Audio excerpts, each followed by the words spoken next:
Hello everyone, how are you? Good morning from Dhaka, Bangladesh. আজকে আমরা শুনবো বিউটি বোর্ডিং এর অজানা কিছু ইতিহাস।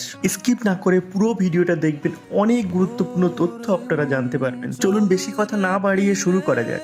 Welcome to my channel dream our life. Let's start another travel video with your host MD Hashim. So guys, আপনারা দেখতেই পাচ্ছেন আমরা জগন্নাথ ইউনিভার্সিটি থেকে বেরিয়ে সোজা চলে এলাম বিউটি বোর্ডিং এর একেবারে দ্বার প্রান্তে। আশেপাশে যেসব বাড়িগুলো আছে বেশ পুরানো। ফাইনালি আমরা লোহার গেট ক্রস করে ভিতরে প্রবেশ করলাম। আমার সামনেই ছিল টুইন ভাই, আগেই প্রবেশ করেছেন।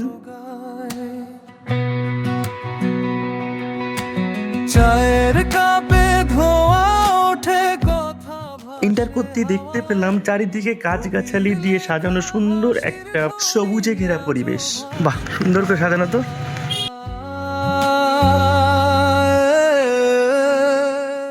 তো চলুন প্রথমে টুইন ভাইয়ের কাছ থেকে কিছুটা শুনে নেওয়া যাক, তারপরে আমরা ইনসাইডের সমস্ত কিছু এক্সপ্লোর করব। একটা বোর্ডিং হাউস, সহজ ভাষায় বলতে গেলে তো বোর্ডিং হাউস এখানে হচ্ছে যে বাংলা সাহিত্যের বা বিশেষ করে বা ঢাকা কেন্দ্রিক যারা বাংলা সাহিত্যিক এরা কিন্তু এইখানটাতে আইসা ওনারা থাকতো।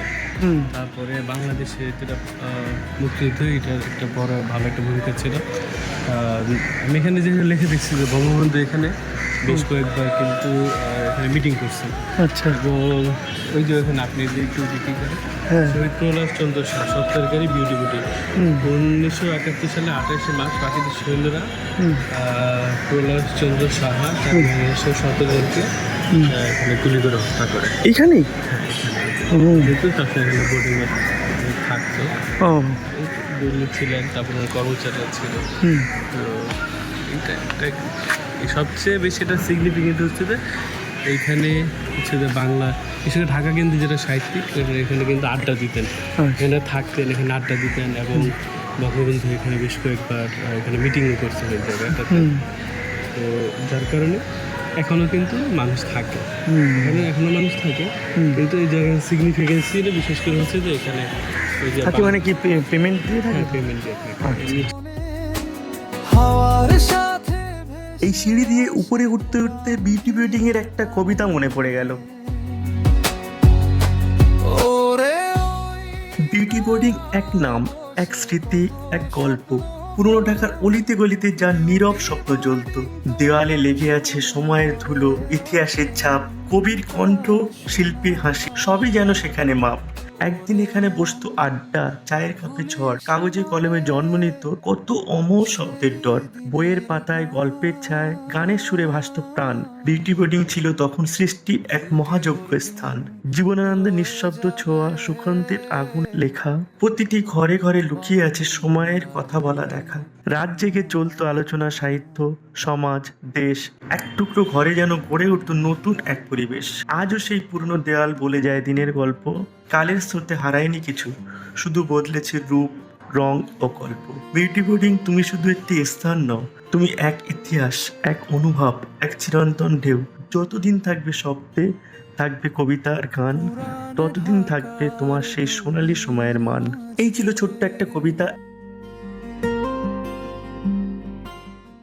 বিখ্যাত সেই বিউটি পরিষ্কার পরিচ্ছন্নতা ইমানের অঙ্গ। বেশ ভালোই বড় এরিয়া। দূরে দেখা যাচ্ছে মেন রোড, ওই গেট থেকেই আমরা ভিতরে এন্টার করেছিলাম। এখন আমরা ফার্স্ট ফ্লোরে আছি। চারিদিকে দেখছেন বাগানটা একেবারে সবুজ গাছপালায় ঘেরা আছে। স্মৃতির পাতায় ওপরে নিচে সব জায়গায় আবাসন, আর এইখানটায় ক্যান্টিন আছে।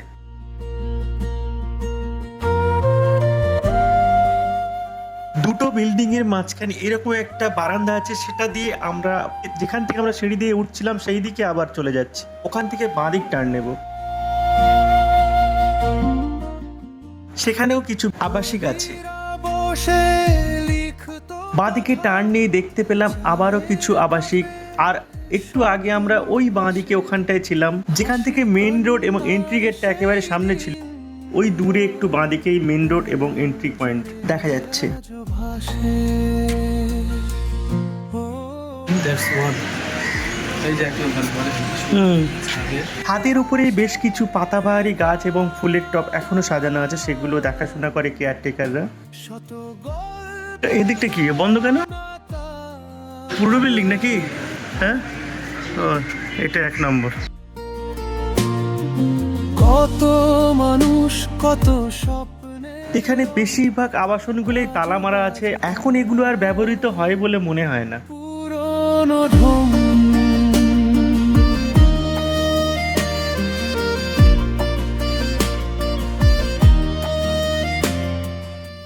বিটু বোর্ডিং এর পুরানো সেই সাইনবোর্ডগুলো এখনো দেখা যাচ্ছে, একটু জুম করে দেখানোর চেষ্টা করি। আপাতত যতটুকু সম্ভব সমস্তটা আমরা এক্সপ্লোর করার চেষ্টা করলাম। এবারে আমাদের নিচে নামার পালা। আলো জেলে রাখতো ঘর। নিচে নামার পরেই এবার এখানকার কেয়ারটেকার বিজয় পোদ্দারের কাছ থেকে শুনবো আরো কিছু অজানা ইতিহাস এই বিউটি বোর্ডিং সম্বন্ধে। বিউটি বোর্ডিং এর সেটা সময় দিতে হবে। একটু আপনার নামটা বলেন। আমাদের বিজয় পোদ্দার। এক কথায় বলতে গেলে এটা বিউটি বোর্ডিং এর আসলে জায়গারই একটা বড় ইতিহাস আছে। বিউটি বোর্ডিং এর প্রতিষ্ঠাতা হওয়ার আগে এখানে একটা স্বদেশী পত্রিকা বেরোতো, এটার নাম হচ্ছে সোনার বাংলা পত্রিকা। ওনারা দেশ পার্টিশনের পরে 48-এর দিকে এরা চলে যায়। 48-এর পরে এখানে বিউটি বোর্ডিং প্রতিষ্ঠাতা হয়। এটা প্রতিষ্ঠা করে আপনার 2 ভাই। বড় ভাইয়ের নাম হচ্ছে নলিনী মোহন শাহ, ছোটো ভাইয়ের নাম হচ্ছে প্রহ্লাদ চন্দ্র শাহ। বিশেষ করে মনে করেন এই নলিনী মোহন শাহ তামাক পাতার ব্যবসা করতো। সেই সুবাদে ওই কলকাতার ওদিক থেকে তামাক পাতা এনে ঢাকা বিক্রি করতেন আর কি। সেই সুবাদে এখানে ওনার কিছু বন্ধুবান্ধব ছিল, নিরামিষ ভুজি আর কি, আরও আসতো তার সাথে। বিশেষ করে এদের খাওয়ার সুবিধার জন্য এখানে নিরামিষ ভুজের একটা প্রথম শুরু করে, বিশেষ করে মারোয়ারিদের জন্য। তারপরে আপনার এখানে থাকার কিছু ব্যবস্থা হয়, জায়গা যেহেতু বড় আড্ডাটা শুরু হয়, চায়ের আড্ডা। সেই আড্ডা জমজম তখন ঢাকা শহরে বিভিন্ন জায়গায় আড্ডা হয়েছে। নলিনী মোহন শাহর বড় মেয়ের নাম হচ্ছে বিউটি বোর্ডিং, তার নাম মেয়ের নাম অনুসারে আপনার এই বিউটি বোর্ডিং প্রতিষ্ঠা হয়। শুধু যে কবি সাহিত্যিকদেরকে কেন্দ্র করে আড্ডা প্রথমে শুরু হয়, এক পর্যায়ে সেটা বিভিন্ন স্তরের বিভিন্ন লোকজন এখানে আড্ডার পরিবেশ প্রাণ কেন্দ্র হয়ে দাঁড়ায়। উচ্চ স্তরে যারা আছেন, যে এরকম স্তরের লোক নাই যে বিউটি বোর্ডিং আসেন নাই, সব পরিস্থিতি। কিন্তু দুর্ভাগ্য এটা যে আমাদের প্রচারটা সেভাবে হয় নাই। পাশাপাশি যদি পশ্চিমবঙ্গের কথা চিন্তা করেন, কবি হাউসের কথা চিন্তা করেন, বদ্ধঘর, সেই বদ্ধঘরের মধ্যে তারা এক গানের উপরে দাঁড়াইয়া যেভাবে প্রচার করছে, সেই হিসাবে বিউটি বোর্ডিং অনেক অনেক গুণ আমি মনে করি বেটার পজিশন এবং মানে সব দিকেই। সেই হিসাব আপনার চিন্তা করতে গেলে তো এখানে আপনার সেই যেহেতু স্বদেশী পত্রিকা ছিল, স্বদেশী পত্রিকা বেরোতো এবং সেই সময়ে নেতাজি সুভাষ বসু একসময় এখানে আসছেন বিভিন্ন সময়ে। প্রসন্ন বসু এসেছেন এখানে? তো আমরা তো মানে কেয়ারটেকার, ওদের মন মানসিকতা মিশে গেছে। আমিও এখানে অনেক বছর যাবত, সে বলতে পারেন ছাত্র অবস্থায় আমি এটা দেখাশোনার দায়িত্ব আছি। আর 50 বছর আমি 1975 এখানে মায়ায় পড়ে গেছে। মায়ায় পড়ে গেছি। তো আমরা চেষ্টা করব যতটা হাইলাইট করার। এরকম আপনার চোখ মুখে মানে দেখে বোঝা যাচ্ছে মানে এইটার প্রতি আপনার যে কতটা ইমোশন জড়িয়ে আছে। মানুষ তো সব কিছুই অন্তত মানুষ মরে যায় রেখে যায় স্মৃতি, গোলাপ শুকিয়ে যায় রেখে যায় স্মৃতি। আসলে তো এখনও সেই গোলাপ ফুলেরও সেই গন্ধ নাই, আর স্মৃতি রাখার কিছু নাই। মানুষেরও এখনও স্মৃতি থাকে না, কিছুই নাই। এখন সব কিছু পরিবর্তন, পৃথিবীরই চিত্রই পরিবর্তন হয়ে গেছে।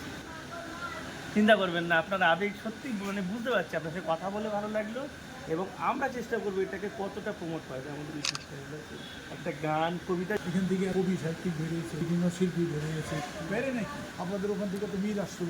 মীরের সাথে আমার অনেক কথা হয়েছে, মীর অত্যন্ত ওরে বাবা, ও মাই গড, গুণী মানুষের কদর আলাদা। আফসার আলী ছেলের নাম। নাম মি নামে বেশি হ্যাঁ, যদি একজনকে ভালোবাসি কিন্তু সে মীর।